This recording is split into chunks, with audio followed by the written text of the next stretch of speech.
सम्राट अशोक ने जिस तरह अखंड भारत का निर्माण किया और बिहार और राष्ट्र का प्रतीक अशोक स्तंभ को जिस तरह अपमानित करने का काम।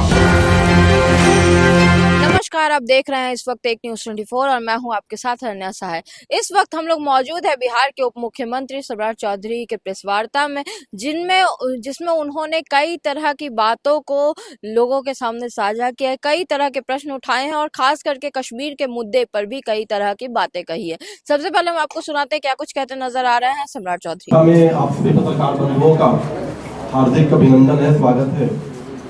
आज के इस विशेष प्रेस को संबोधित करने के लिए हमारे मध्य भारतीय जनता पार्टी विधानमंडल दल के नेता और बिहार सरकार के उप मुख्यमंत्री आदरणीय सम्राट चौधरी जी उपस्थित हैं।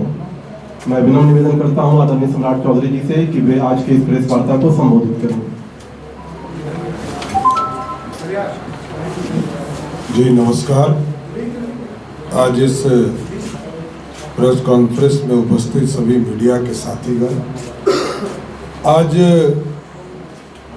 पिछले 2 दिनों से सम्राट अशोक ने जिस तरह अखंड भारत का निर्माण किया और उनके राष्ट्रीय चिन्ह पर उनके द्वारा स्वर्णिम काल देने वाला वो राजा थे और बिहार और राष्ट्र का प्रतीक अशोक स्तंभ को जिस तरह अपमानित करने का काम कश्मीर में किया और महागठबंधन के लोगों ने ये कहा कि ये मामूली बात है, ये अत्यंत ही दुर्भाग्यपूर्ण है, चिंता का विषय कि राष्ट्रीय जनता दल लालू जी का परिवार इसको मामूली बात कर रहा है। ये राष्ट्र का प्रतीक है, राष्ट्रीय चिन्ह है और उसको ये लोग मजाक में ले रहे हैं।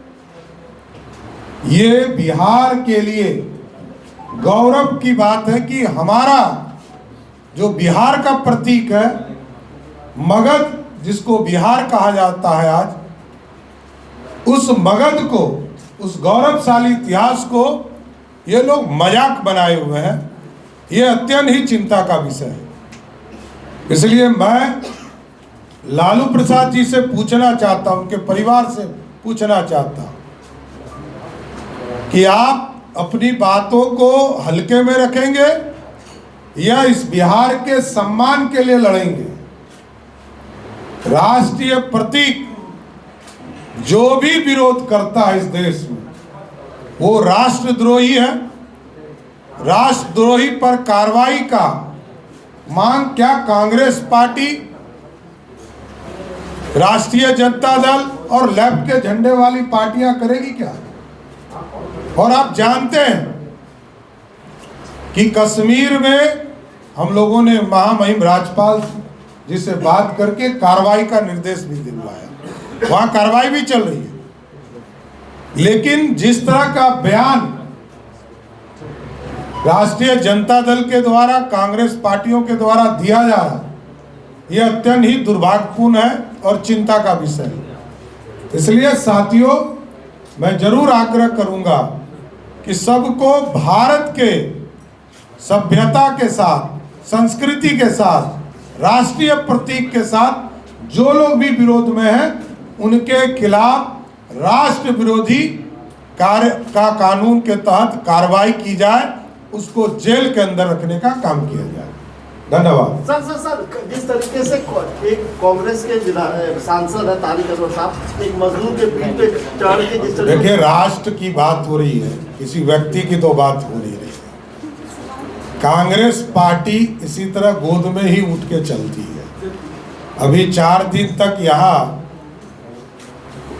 55 साल का जो बच्चा था वो बेचारा घूमा यहाँ 1400 किलोमीटर, 14,000 किलोमीटर नीतीश जी के, मोदी जी के रोड पर, वो मलेशिया निकल गया है। वो अलगे टूरिस्ट है और यहाँ तो टूरिस्टें भरे हुए हैं।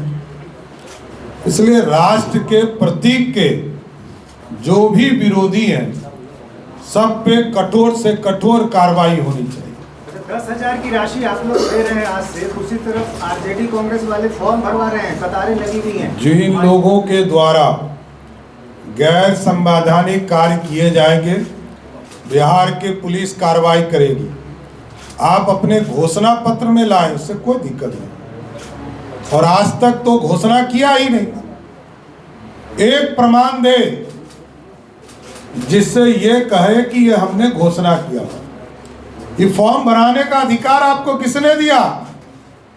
लोकतंत्र में सरकार होता है और सरकार को ही नजरअंदाज करके आप फॉर्म भराएंगे तो पुलिस अपना काम करेगी, कानून अपना काम करेगी, और जो लोग अपराधी के तरह कार्य करेंगे उनके खिलाफ पुलिस या एक्शन जरूर किया जाए।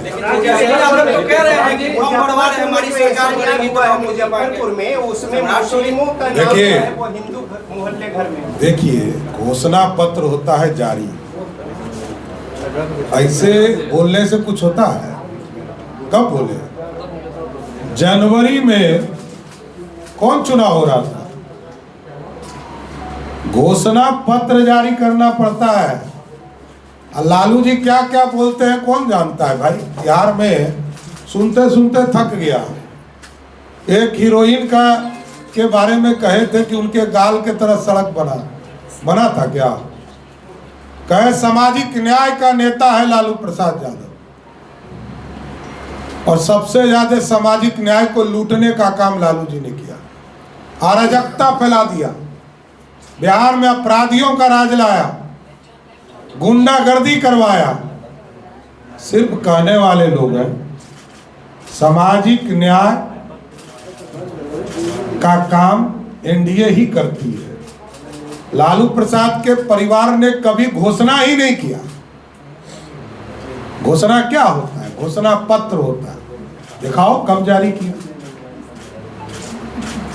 दिखाओ कब हुआ। अभी तो मैनिफेस्टो कमेटी की बैठक ही शुरू हुई है। अरे भाई तो मैनिफेस्टो लाओगे तब तो जानेंगे।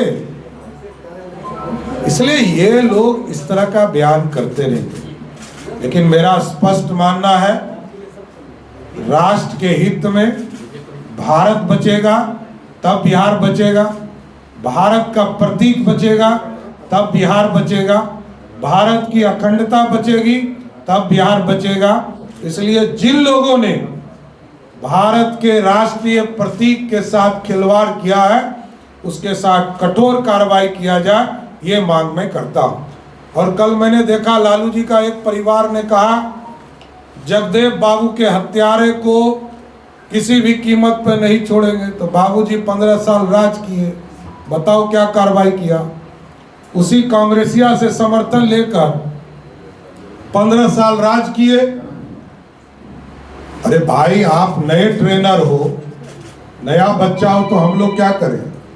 आपके पिताजी ने 15 साल तक कांग्रेस का साथ लिया और आज आप भी 15 साल तक साथ लिए हुए हो, और आज गठबंधन में कांग्रेस पार्टी है जिसने जगदेव बाबू की हत्या कराई थी। ये मैं कह रहा हूँ। बहुत बहुत धन्यवाद। एक सेकंड, प्रशांत किशोर ने मुस्लिम सम्मेलन को संबोधित करते हुए कहा कि बीजेपी दंगा कराने वाली पार्टी है, अल्लाह के नाम पर लड़िए। हम आपको बिहार के साथ देखिए ऐसा कुकुरमुत्ती पार्टियां आती है जाती है, कहाँ उस चक्कर में आप पड़े। आगे समाज जी चुनाव से पहले प्रधानमंत्री की मां को अपशब्द कहा जाना हो या राष्ट्रीय ध्वज को अपमान करना हो, या आपको लगता है ये जानबूझ के ऐसा हो रहा है? देखिए बिहारी को अपमानित करना, चाहे सम्राट अशोक के राष्ट्रीय चिन्ह को, बिहारी को बीड़ी बताना, और आदरणीय प्रधानमंत्री नरेंद्र मोदी जी के मां को अपशब्द कहना, इस तरह का खिलवाड़ जिस तरह कर रही है इंडी गठबंधन, यह स्पष्ट दिखता है कि इनकी मानसिकता क्या है। ये बिहार को गरीब समझते हैं, बिहार को अछूत समझते हैं। इसका जवाब जनता देगी। यानी कि जानबूझ के हो रहा है, आप कह रहे हैं? पूर्ण रूप से। अच्छा कांग्रेस के हैंडल से कोई चीज हो रहा हो, कांग्रेस पार्टी या राष्ट्रीय जनता दल के किसी नेता ने माफी तक नहीं मांगा कि आदरणीय प्रधानमंत्री जी की मां को गाली दिया जा रहा है। तो मैं क्या समझूं? यदि देश का नेता विरोधी दल और प्रदेश का नेता विरोधी दल के मन से गाली दिया जा रहा हो और आप प्रधानमंत्री के मां को अपशब्द कर रहे हो और आप माफी नहीं मांग रहे हो, इससे बड़ा दुर्भाग्य क्या है? ये बिहारियों के लिए अपमानित करने का समय है।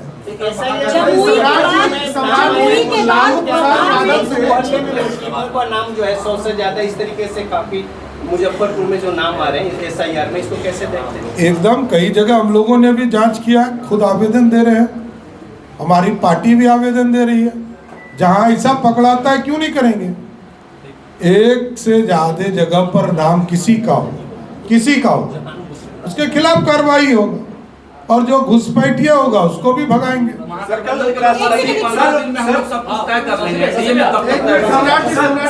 राष्ट्रपति पद को लेके वोटिंग होनी है, लेकिन उसके पहले जिस तरह से जो इंडी गठबंधन के उम्मीदवार हैं उन्होंने लालू यादव से मुलाकात की है, सवाल उठ रहे हैं क्योंकि लालू जी ना तो सांसद हैं, किस तरह से?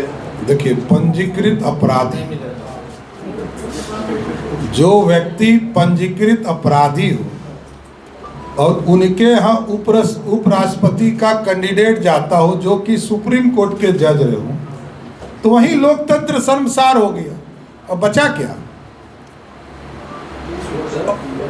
तो कुछ चीजों पर बोलकर ही लगता है कि लोकतंत्र खतरे में है। लालू प्रसाद जी से मुलाकात करना ही लोकतंत्र खतरा है। जगदेव बाबू की बात की आपने, उसमें वो कह रहे हैं कि भाई हिम्मत होना चाहिए स्वीकारने के लिए कि बिहार के नेल्सन मंडेला है। अब देखिए, जिनको मैंने कहा कि पंजीकृत अपराधी हो, तो कहाँ गलतफहमी में है। लालू जी के पहले कर्पूरी ठाकुर बिहार के मुख्यमंत्री हुए जो सामाजिक न्याय लाए, और आप सोचिए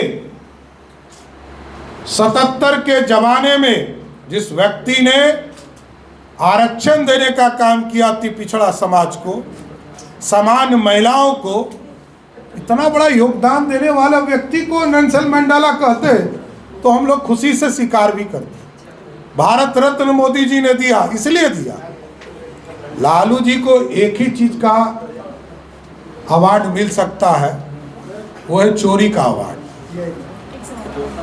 जनता के चीजों को चुराना, यही लालू जी का परिवार का क्वालिटी है। तेजस्वी यादव सासाराम में एक रैली की, उसमें उन्होंने कहा है कि बीजेपी वालों ने नीतीश जी को कैप्चर कर रखा है। देखिए, नीतीश जी पिछले 29 वर्षों से एनडीए के नेता हैं और जिनको हम नेता बना के रखे हैं, नेता हैं और आगे भी नेता रहेंगे, इतना ही समझिए। और बीजेपी और जदयू दोनों नेचुरल अलायंस है। ये अराजकता का प्रतीक नहीं है, गुंडागर्दी का प्रतीक नहीं। किसी गांव में आप चले जाओ, सिर्फ ये कहिए कि लालू जी की थ्योरी वाला सरकार आने वाला है। यदि 1% भी मतदाता कह दे कि हम लालू जी को वोट देना चाहते हैं, तो आप जो हमको कहिए। फिर भी तेजस्वी यादव खुद को ओरिजिनल सीएम बता रहे हैं। किसको? तेजस्वी यादव खुद को ओरिजिनल सीएम बता रहे हैं। कौन सी का ओरिजिनल? ओरिजिनल सीएम और नकली सीएम का फर्क समझिए। अब देखिए, बिहार की राजनीति का दुर्भाग्य यही है कि जिस आदमी को ये ज्ञान नहीं है कि सीएम और डिप्टी सीएम में फर्क क्या होता है, तब इसके बाद क्या कहूँ मैं। मुख्यमंत्री जो सत्ता में बैठे होते हैं, जिनके पास 122 विधायक होता है, वही मुख्यमंत्री होते हैं। वो कोई हो, उनकी माताजी भी बिहार की मुख्यमंत्री थी, तो लोकतंत्र से थी। उनके पिताजी भी मुख्यमंत्री थे। अब यदि अपने आप को कोई मुख्यमंत्री घोषित कर लेता है तो खुश रहने दीजिए ना। बच्चा को खिलौना दिया जाता है। पिछले विश्वास मत पारित हो रहा था तो क्या कहा था? जो मैं कहता हूँ वही होता है। और बेचारा जो जो कहता है सब बेकार हो जाता है। लोकसभा चुनाव में कहा कि सब सीट जीत रहे हैं, सब सीट हार गया। अरे 75% सीट हारना तो हार ही होता है।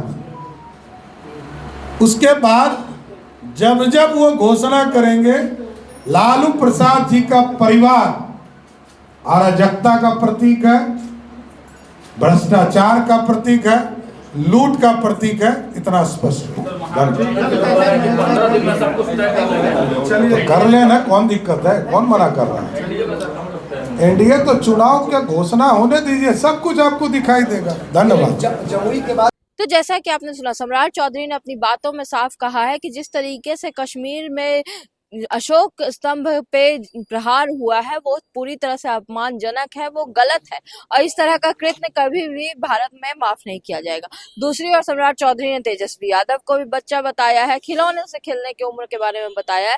अब देखना यह है कि सम्राट चौधरी की इन बातों का क्या पलटवार आता है और जितने प्रश्न उन्होंने उठाए हैं, जितने तरह की बातें उन्होंने कही है, क्या इस पर विपक्ष जो है वो अपनी प्रतिक्रिया देगा। सारी खबरें हम आप तक पहुंचाते रहेंगे, हमारे साथ बने रहिए और देखते रहिए न्यूज़ 24। धन्यवाद।